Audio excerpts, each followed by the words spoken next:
Hi, friends. Welcome to our Immigration Live show. Today, we're going to be talking about J-1 waivers, and it's going to be really exciting to get you caught up on all of this. As you join, please let me know where you are tuning in from, and if you are tuning in, it's going to be really exciting. You can post your questions and we are going to be talking about different types of J-1 waivers, the processing times, and all kinds of things. And you can also post your questions so you are aware of the latest updates as well. Hopefully, things are cooling off for you here in Sacramento. It's been like over 90 degrees or so. So it's finally cooling off. And welcome to you who are just joining. Please let us know where you are tuning in from. I'd like to see where everyone is connecting from across the United States or across from the world. And today we're going to be talking about the different types of J-1 waivers and what's the latest. So you can also post your questions in the comments. And we will answer those as well as they come in.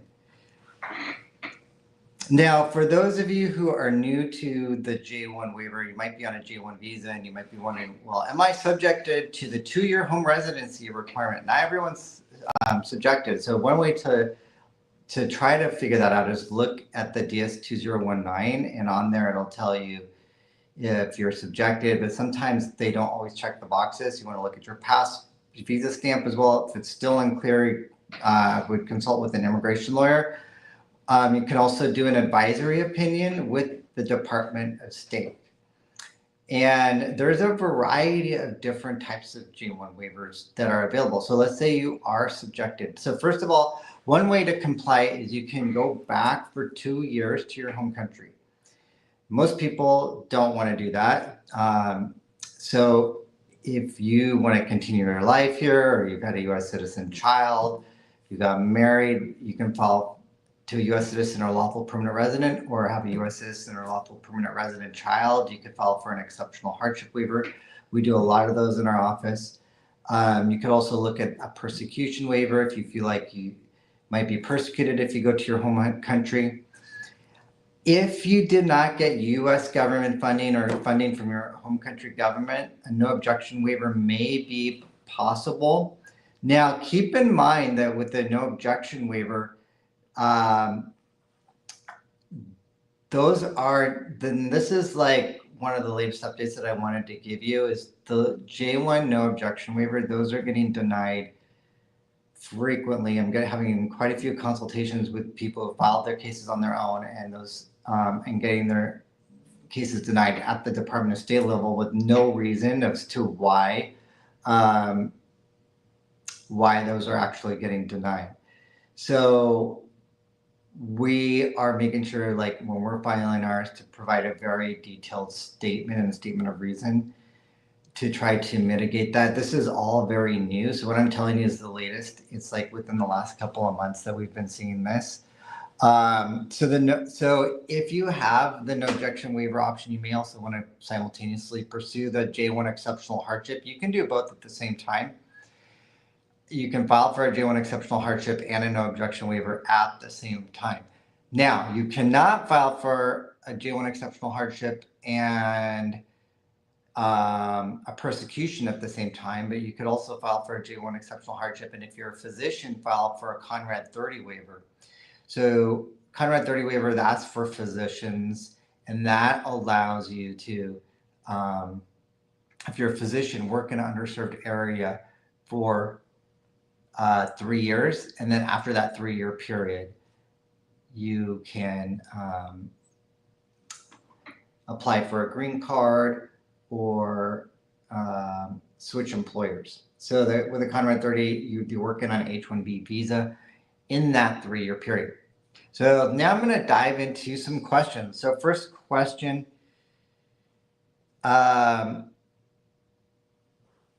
what could trigger the 2-year home residency requirement? Well, government funding, US government funding, or government funding from your home country, or if you're on the skills list.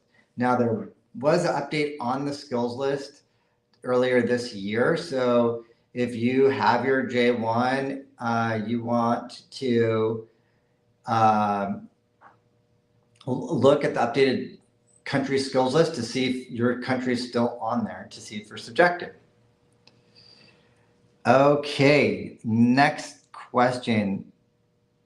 So there's a question about like, what does the 2-year home residency requirement really mean? Basically, when you come in on the J1, you're representing to the government that you're going to return back and take your skills back to your home country. But there are exceptions, and that's where the J1 waiver comes into play, that you can overcome that 2-year rule if you file for a different type of waiver, because that waiver outweighs the 2-year home residency rule. So that would be with the exceptional hardship waiver, persecution waiver, no objection waiver, Conrad 30 waiver, or other interested government agency waivers such as the VA waiver.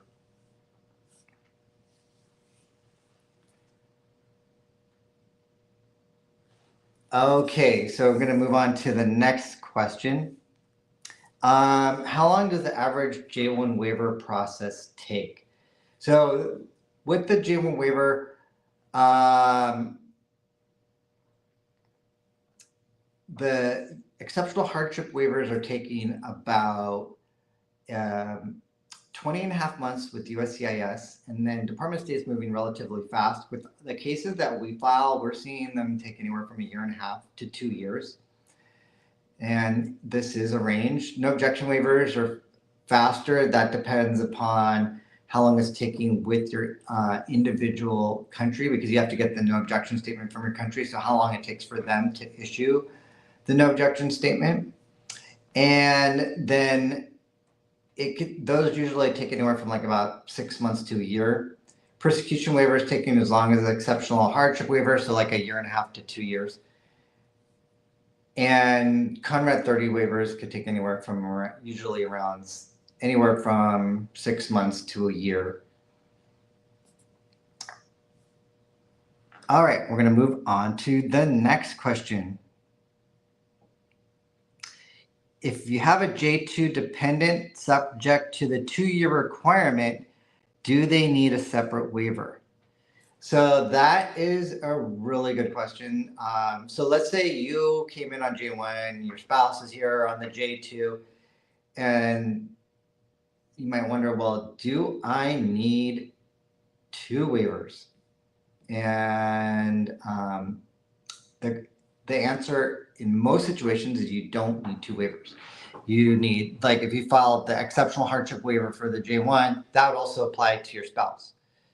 Now, there are exceptions to the rule. That's law. You know, there's always an exception. So the exception is, let's say your spouse was also a physician and they were here on their own J1 program, then they're going to need their own waiver for their J1 program. And it can get tricky because sometimes they might also then become a J2 as well. But in most situations, like also your dependents as well, will fall under that J1 waiver application. Welcome to those of you who are joining our live. Let us know where you're from. Always like to know where you're from. We're talking about the latest with J1 waivers. Go ahead and post your questions in the comment section. And we're just going over questions right now. And we have someone from Missouri. Thank you. And they said, God bless. Well, thank you. God bless to you too. Let's just keep on going here. Okay, next question.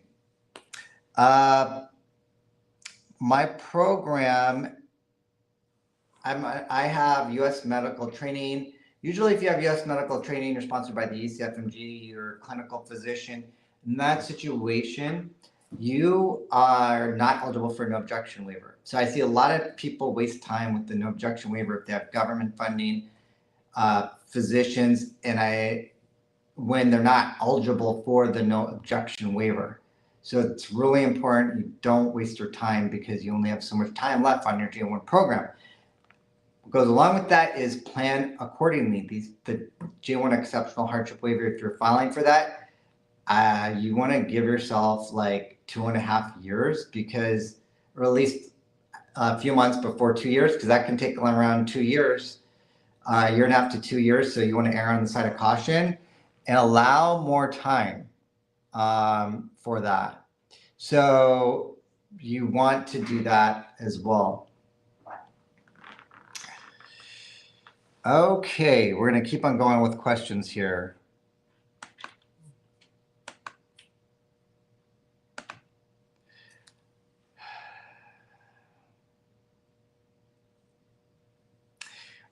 So you may wonder what to do if you have a situation where you're not eligible to get a no objection statement from your home country.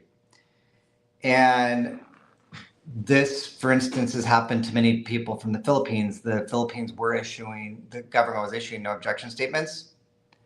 And now they are no longer, it's very hard to get a no objection statement from the Philippines. So then that, we're doing a lot of J-1 exceptional hardship waivers for Filipino teachers or Filipino professionals. And that is because the no objection statement is not available. So to answer that question, look at other options that are available to you. The other options are the exceptional hardship.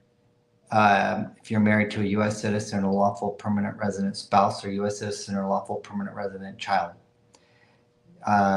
You can also look at the persecution waiver as well, depending upon what you're doing and what your profession is and who's willing to sponsor you. You might be also eligible for an interested government agency waiver. Welcome to those of you who've joined. And if you also have questions, you want to schedule a consultation, you can reach out to us at 916-613-3553 or email us at info@Ranchod Law. If you want a more in-depth discussion of your questions, and let us know where you're from, where you're viewing in from. We are going over questions. So next question. Can you file for the green card while you have your J-1 waiver pending? This is very tricky. The short answer is no, don't do it. Because you're technically not eligible to apply for the green card until you have the 2-year home residency requirement met. Now, sometimes there is you're in a complicated situation and you may need to explore other options. I talked to an attorney about prematurely filing, but it's overall not recommended. And I would talk to an attorney that specializes in J-1 waivers. With this administration, they are tending to, at the minimum, issue a request for evidence if you don't have the 2-year residency requirement filed, while when you're processing your green card. So a lot of people aren't even aware of the 2-year home residency requirement. They file for the green card and then they're shocked and they get a request for evidence. In that situation, we try to file the green card or the waiver as soon as possible to try to mitigate that situation. And it does get into communicate with the USCIS about filing with the waiver, and it does get tricky with that situation. So make sure in that situation you consult with the immigration lawyer that specializes in J-1 waivers to handle all of those nuanced issues. All right, next question here.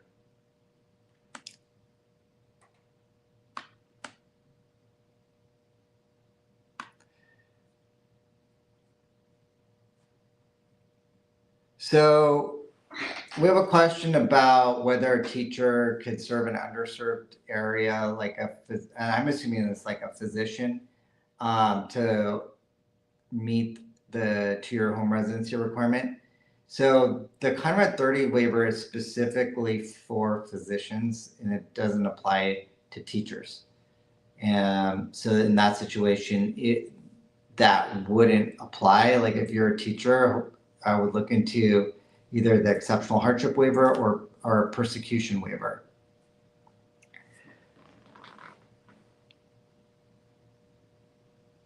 Okay, next question. What happens if my waiver is denied by the Department of State? Is there an appeal process? In that situation, the best solution is for you to refile, and you cannot appeal a Department of State denial. Now, to refile, we would want to see if any circumstances have changed since the time that you actually filed your case. And we have refiled cases when they were denied and got them approved after that. So it's not impossible, but you need to have a strategy in the refiling process.